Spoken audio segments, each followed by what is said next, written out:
maternité de Guingamp effectue plus de 500 accouchements sur le secteur de Guingamp. Donc c'est déjà un secteur qui est plus que sinistré, le bassin guingampais. Ce service de maternité a un rôle de service public. Donc il n'y a aucune raison de fermer cette maternité. Cette maternité fonctionne bien, le personnel y est bien, les gens qui viennent accoucher là sont contents de la qualité des soins qui est donnée. Donc il n'y a aucune raison pour nous de fermer cette maternité. Voilà. Avant, les seuils, c'était 300 accouchements. Là, on fait plus de 500. Il n'y a aucune raison. La sécurité est là. Les médecins gynécologues sont là. Les anesthésistes sont là. Il n'y a aucune raison. La sécurité est là. Les patientes sont contentes de ce service. Et il faut savoir que quand on commence à détruire une maternité, ensuite c'est la chirurgie. On peut le voir à Paimpol, quand on a commencé à fermer la maternité. 2 ans plus tard, la chirurgie fermée. Voilà, c'est une casse de l'hôpital, d'un hôpital qui fonctionne bien. Bon, par le biais du comité de défense, on a déjà motivé beaucoup de personnes à venir. Des élus sont venus nous rejoindre. On garde l'initiative de ce comité de défense et on invite le personnel, les élus, les usagers aussi qui ont quand même un rôle important à tenir sur Guingamp, à venir nous rejoindre une nouvelle fois sur la manifestation qui aura lieu samedi prochain à 11h devant la mairie de Guingamp. La manifestation a été lancée par 5 élus du pays de Guingamp. Voilà, ils le font de leur propre initiative. Bon, ils ont jugé bon de ne pas nous concerter. Voilà, après tout, ils en ont le droit. Nous, on le regrette parce qu'on pense que d'être unitaire là-dedans, c'est un plus et non pas un moins. Que d'être divisé, ça ne servira jamais nos intérêts. Et que quelque part, bon, c'est... voilà, mais après, on ne va pas en faire un point de fixation. Nous, ce qu'on souhaite, c'est que la mobilisation... elle ne se passe pas sur une journée, qu'elle se passe au-delà de ça. Et puis on a une assemblée générale vendredi, puisque nous on essaye de faire les choses le plus démocratiquement possible, en tenant compte des avis à la fois des syndicats, des usagers, des élus qui sont dans notre comité. Donc on fonctionne régulièrement comme ça depuis le mois de février. Il n'y a pas de raison qu'on change. La démocratie c'est un plus, c'est pas un moins. Et donc voilà. Et donc nous, on n'a pas dit notre dernier mot. On est en train d'étudier actuellement les possibilités juridiques de s'opposer à la décision de l'ARS. Voilà, pour l'instant on étudie, on regarde, on évalue, y compris le coût. Voilà, il y aura, je pense que dans la mobilisation des personnels de l'hôpital, tout n'a pas été dit non plus. Hein, donc il y a des choses qui vont se passer. Voilà, ça va sans doute se passer dans la rue, parce que assez paradoxalement, Madame Le Houerou, qui appelle à la manifestation de samedi, m'a dit que lors d'une rencontre que ça se jouerait au rapport de force. Ben, allons-y au rapport de force, mais il faut qu'on soit tous ensemble. C'est un scoop. Nous allons demander au comité de Carré de nous prêter sa catapulte. Donc voilà, et avec lui, nous étudions, parce que lui, il avait fait effectivement un recours juridique. Donc on est en lien avec eux là dans la semaine pour évaluer à la fois quel était le cabinet d'avocats qui avait porté le recours, les moyens qui s'étaient donnés, la décision, les éléments de fait sur lesquels on peut s'appuyer juridiquement, quoi. Parce que là, devant la justice, on n'est pas devant des batteleurs de foire, donc il faut qu'on ait vraiment des arguments. Et les arguments, on les a. Les collègues ont dit la maternité est ferme, il n'y a pas de risque sanitaire, il n'y a pas eu de... Je suis désolé, il n'y a pas eu de mort, voilà. Il y a toujours un risque quand on est hospitalisé, c'est jamais le risque zéro, mais les parturiantes sont en général, et les familles sont en général contentes de la prestation, et surtout il y a la proximité, quoi. Et sur la question d'accouchement, les accouchements ne se décrètent pas, même Jupiter ne peut pas le faire, quoi. Hein, on ne peut pas dire on accouchera à telle heure, tel jour, à telle heure, quoi. Il y a une part variable qui est impondérable. Donc en éloignant les parturiantes du lieu où elles peuvent accoucher, on est sûr soit d'avoir des pépins, soit qu'on favorise, ce que je disais tout à l'heure, l'hôpital privé de Plérin pour qu'il capte une grande partie des parturiantes de Guingamp. Et c'est ce que je continue, moi, à dire.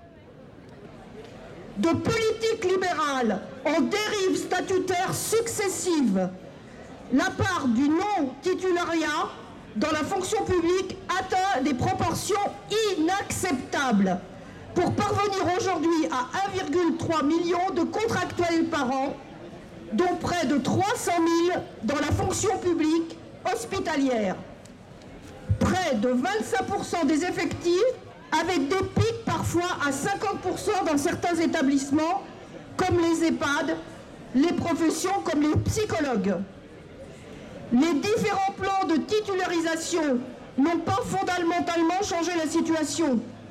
Tout cela démontre que les employeurs hospitaliers contournent la loi, sabotent les possibilités de titularisation et privilégient le recrutement de contractuels, considérant que le statut beaucoup trop contraignant et rigide à leurs yeux constitue une atteinte à leurs prérogatives.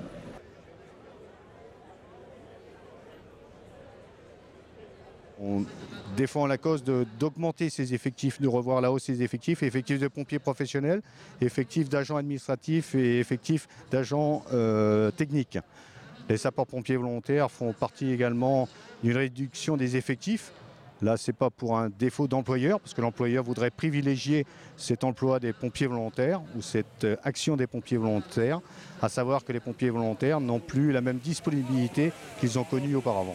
Pour l'ensemble des structures d'EHPAD sur le département, un résident a une difficulté dans la nuit, une personne âgée tombe au pied de son lit, l'aide-soignante seule ne peut pas relever la personne âgée.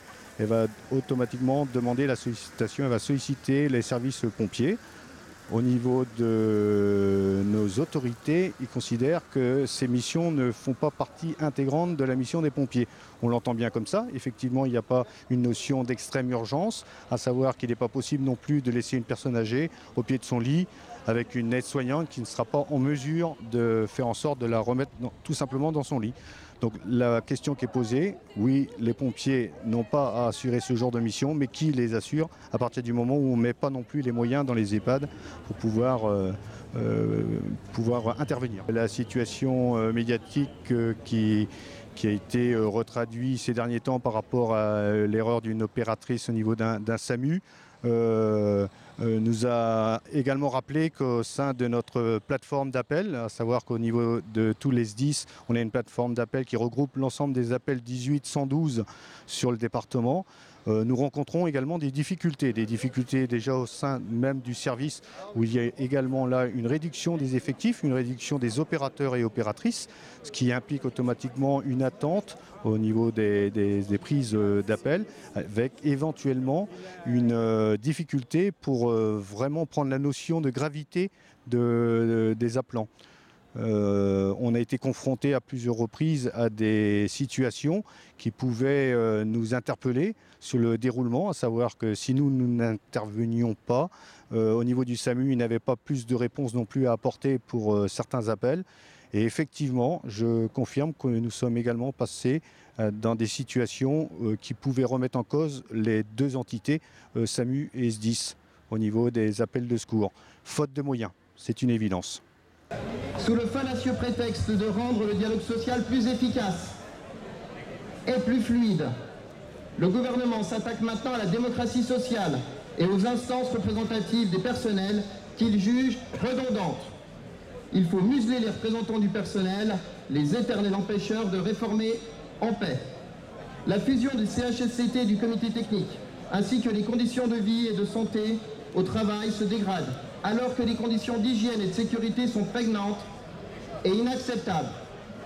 Supprimer le CHSCT, c'est supprimer ses prérogatives, son budget dédié et ses représentants formés et compétents et mettre à mal la protection des agents.